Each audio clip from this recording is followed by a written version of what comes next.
kuganiza kawiri. Muzina la Mulungu wachifundo wachisoni.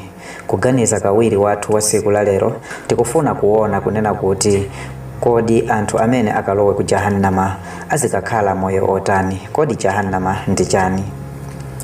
Jahannama ndi malo omwe azikazunzidwira komanso kubwezeredwa chipongwe ndi Allah subhanahu wa ta'ala kwa abwezera makafiri amene adakanira malinga ndi Qur'ani ndi mabuku ena omwe anatumizidwa monga Tora ndi Baibulo. Azikalowa amene adaluza pa chigamulo pambuyo poweruzidwa. Idasimba Qur'ani kusimba chilango cha jahena kuti ndi mavuto oopsa owawa kumeneko kuli angelo amphamvu omwe sanyoza lamulo.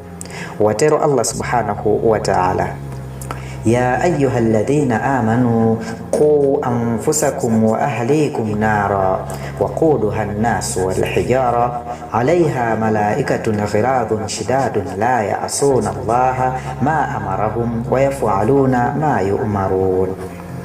Inu anthu amene mwakhulupirira, zichinjirizeni inu ndi mawanja anu ku moto umene nkhuni zake ndi anthu ndi miyala, oyang'anira ake ndi angelo owuma mtima, amphamvu, sanyoza Mulungu pa zomwe walamula, amachita zokhazo zimene alamulidwa. M'bale wanga iwe, moto wa jahena ndi moto omwe ndi oyaka mwamphamvu, sungafaniziridwe ndi omwe timaphikira nyemba msiku la lerowu. Kodi mumaziwa kuti moto wathu uwu wamachesiwu umatha kusukunula chisulo? Inde ndi wamphamvu. Ukatikhuzatu timavulala kapena matuza ndi zina zambiri. Tsopano moto wa jahena ndi wamphamvu koposa. Mtumiki wathu Muhammadin sallallahu alayhi wasallama adati: narukum hadhihi juz'un min 70 juz'an minan nari jahannam. Moto wanu uwu ndi 70 times kuchokera magawo a moto wa jahena. Ndiye moto oterowu ungaotche motani, ungaononge motani, ungamamve bwanji kumachita uzikakhala mommo. Palibetu kutuluka kaye kuti ndipumule ndiye ndibwereranso, ndipite kaye kubafa kapena ndikagone. Ayi, ndi malo azonse mommo ndikunenatu zimavuto.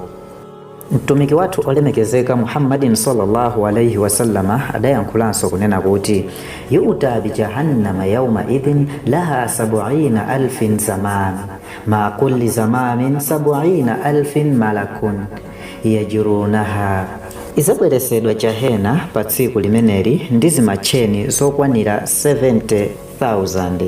Cheni chilichonse chili ndi angelo 70,000 akuyikoka. Tangoganizani, jahena izikakokedwa ndi onsewa, tikaphatikizatu kapena kuti tikapanga taimusi zingwe zokwanira 70,000 ndi pa 70,000 epo chingwe china chilichonse chilinso ndi angelo 70,000, imene ikutipasa 4,900,000,000.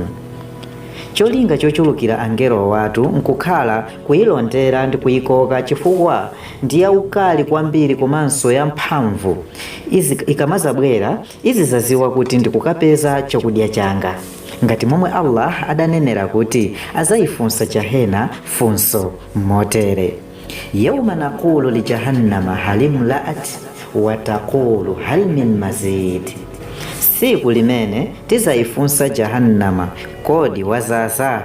Iyo izanena, kodi kuli kuonjezera? Suratil Kafi versi 30. Jahena si malo oserewula poyankhula, ndi malire azilango, ndi malo omwe aliyense azikangolira zaka zonse moyo onse wakumeneko. Moto wa jahena unakhala ukusongezeredwa mpaka zaka zokwana 1000 ndi kusintha kukhala black. Ndi kusintha pa black ipo ndikubwera black yake yoopsa ija. Kuyaka kwake nkosafanizira. Mtumiki adati ngati mwala utaponyedwa ku jahena ungatenge zaka zokwana 70 kuti ukafike pansi. Mwalawo usanakafike pansi mpaka na zaka 70 ndikumakafika pansi kuya kwake kwa jahena. Malik ndi ngero yemwe amayang'anira onse ogwira ntchito ku jahena, ndipo iye sadamwetulirepo chilengedwereni cha moto. Allah waisimbatu mu surati Zuhrufi kunena kuti innal mujrimina fi adhabi jahannama khalidun, ndithu ochimwa okanira asakhala mchilango cha jahannama muyaya, la yufattiru anhum wa hum fihi mublisun, sazapasidwa nthawi yopumula ndipo mmenemo iwo akataya mtima zakupeza umoyo wabwino. wama dhalamnahum walakin kanu humudh dhalimin, ndipo sitidawapondereze koma adali kuzipondereza okha. wanadau ya maliku liyaqdi alaina rabbuka qala innakum makithun, ndipo okanira azayitana iwe Maliku, tikunena ngero uja oyang'anira angelo akumoto, mbuye wako atipatse imfa tipumule ku chilangochi. Ndipo iye azayankha kunena kuti ndithu inu mukhala mmenemo. laqad ji'nakum bilhaqqi walakinna aktharakum lilhaqqi karihun, ndithu tidakubweretserani choonadi paziko pacha koma ambiri ainu mudali kuchida choona. Mwangokumbusana kuti tili pa nkhani ya ku jahannama, ndipo malo amenewa akutidikira ifeyo malinga ndi kusankha kwathu kumene tikusankha zintchito zolakwika pa ziko lapansi pano kumachita malangizo ndiye tikuwapeza siku ndi siku. Choncho ndikuzilangiza ndekha komanso inu kuti tiyeni tikazigulire malo ku janna poti malowa adakalipo. Munthu atakhala kuti ali kunja kwa jahannama ndi kumamva phokoso ku jahannamako, akuti angamangoona ngati alikale ku dambo lotchedwa wailun. Wailun ndi malo amene adasimbidwa kuti ndi malo opyesesa ku jahena, moti olomotowo paokha umaopa malowo. ndi ajatu atakalowe anthu opemphera mozionesera komanso mosankha nthawi. Allah adayankhula kunena kuti fawailul lil musallin, ndithu malo otchedwa wailun ndi malo opya omwe asungiridwa anthu opemphera. Alladhina hum, anthu aketo awo, an salatihim sahun, amene nthawi yakupemphera amakhala akuchita kuzisankhira okha nthawi.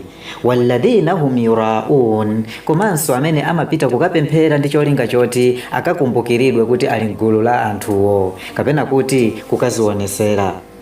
Jahena ili ndi zipata zokwanira 7 kapena kuti mageti, ndipo kuchoka pa chipata china kufika china pali ulendo wa zaka zokwanira 500. Umboni pa nkhani ndi mawu Allah subhanahu wa ta'ala omwe wayankhula kunena kuti wa inna jahannama la maw'idahum ajma'in, ndithu jahannama ndiwo malo awo olonjezedwa kwa onse.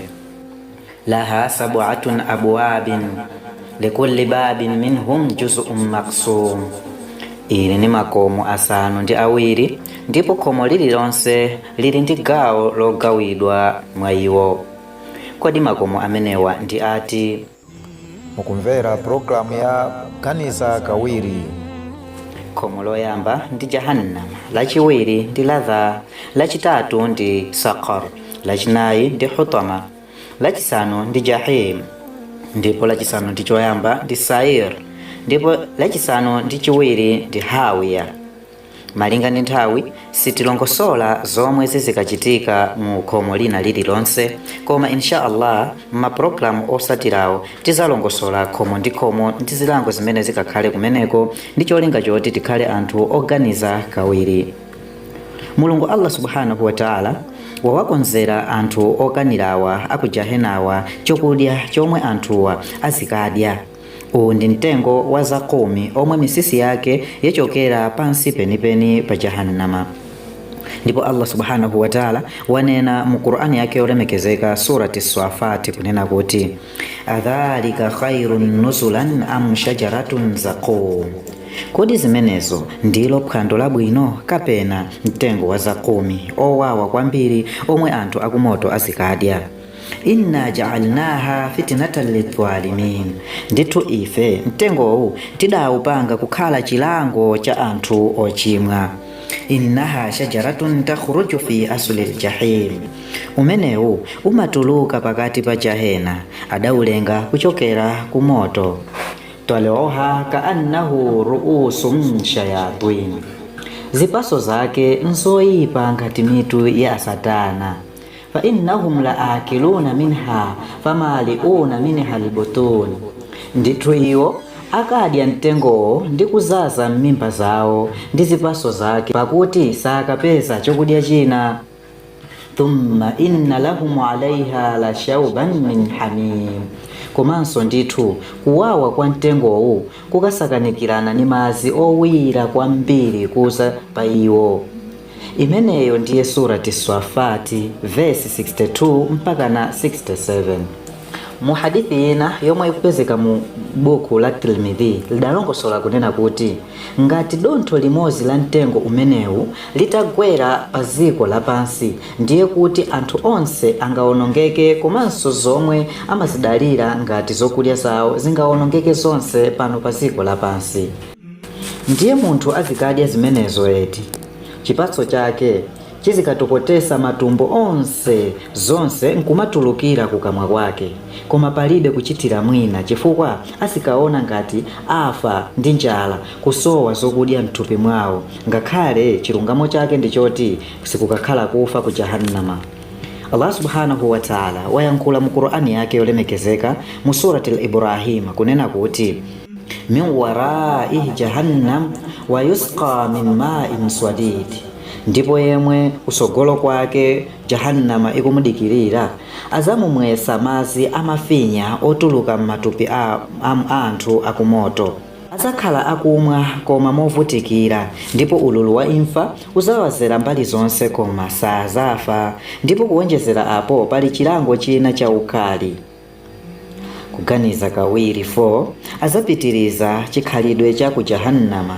Khalani pompo ndi kumvesera ndi kusatira programu yathu iyi ya kuganiza kawiri kuchokera ku Sules Production. Wassalamu alaikum wa rahmatullahi wa barakatuhu. Kuganiza kawiri.